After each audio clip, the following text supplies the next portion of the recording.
നമ്മളിപ്പോൾ കാണുന്നത് ഒരു പെൺകുട്ടിയുടെ സർട്ടിഫിക്കറ്റ്സാണ്. അവർക്ക് 50 സർട്ടിഫിക്കറ്റ്സും 10 മെഡലുമുണ്ട്. ഡൽഹി സർവകലാശാലയിലെ ഒരു വിദ്യാർത്ഥിനിയാണ്. ഇത്രയൊക്കെ ഉണ്ടായിട്ടും അവർക്കൊരു ജോലി കിട്ടിയിട്ടില്ല. ദീർഘനാളുകൾ കഴിഞ്ഞ ശേഷമാണ് അവർക്ക് മനസ്സിലായത് ഈ സർട്ടിഫിക്കറ്റ് ഉണ്ടായിട്ട് ഒരു പ്രയോജനവുമില്ല. പ്രായോഗികമായ പരിജ്ഞാനം ഉണ്ടെങ്കിൽ മാത്രമേ നമുക്ക് ജോലി കിട്ടുകയുള്ളൂ. നമ്മളിപ്പോൾ നമ്മുടെ സമൂഹത്തിൽ നോക്കിക്കഴിഞ്ഞാൽ ഒരുപാട് വിദ്യാർത്ഥിനികൾ ഒരുപാട് കോഴ്സുകൾ പഠിക്കുന്നതായിട്ട് കാണാൻ കഴിയും. അവർക്കെല്ലാവർക്കും സർട്ടിഫിക്കറ്റ് ഉണ്ട്. സർട്ടിഫിക്കറ്റ് കയ്യിലുള്ളതുകൊണ്ട് പോയി കഴിഞ്ഞാൽ സാമ്പത്തിക അസമത്വം ഇല്ലാത്ത ജോലി കിട്ടുമെന്ന് ചിന്തിക്കുന്ന പോഴന്മാരായിട്ടുള്ള ഒരുപാട് ചെറുപ്പക്കാർ നമ്മുടെ നാട്ടിലുണ്ട്. സർട്ടിഫിക്കറ്റിലൊന്നും ഒരു കാര്യമില്ല. ആർക്ക് വേണമെങ്കിലും വ്യാജ സർട്ടിഫിക്കറ്റ് ബോംബെ പോയാൽ എടുക്കാൻ പറ്റും. അങ്ങനത്തെ ഒരു രാജ്യമാണ് നമ്മുടെ രാജ്യം. ഒരുപാട് വ്യാജ സർട്ടിഫിക്കറ്റുകൾ പല വിദ്യാഭ്യാസ സ്ഥാപനങ്ങളിൽ നമ്മുടെ രാജ്യത്ത് കിട്ടുന്നുമുണ്ട്.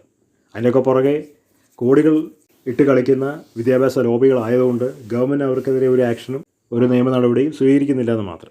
ഗൾഫിൽ പോകാൻ ആഗ്രഹിക്കുന്ന പല ആളുകൾക്കും വ്യാജ സർട്ടിഫിക്കറ്റ് ബോംബെയിൽ നിന്ന് അടിച്ചു കൊടുത്തിട്ടുള്ള ഒരുപാട് സന്ദർഭങ്ങൾ ഉണ്ടായിട്ടുണ്ട്. അതുകൊണ്ട് സർട്ടിഫിക്കറ്റിൽ വലിയ കാര്യമൊന്നുമില്ല. ഞാൻ ഇന്നത് പഠിച്ചു എന്ന് പറഞ്ഞിട്ട് സർട്ടിഫിക്കറ്റ് എടുത്തിട്ട് ഒരു കാര്യമില്ല. ആ സമയത്ത് ആ ജോലിക്ക് ആവശ്യമുള്ള ടെസ്റ്റ് പ്രായോഗികമായി പാസ്സാവുകയും പ്രായോഗികമായിട്ടുള്ള ടെസ്റ്റ് വിജയശ്രീലാളിതമായി പാസ്സായാൽ മാത്രമേ ജോലി കിട്ടുകയുള്ളൂ. അല്ലാണ്ട് സർട്ടിഫിക്കറ്റ് കൊണ്ട് ഒരു കാര്യമില്ല.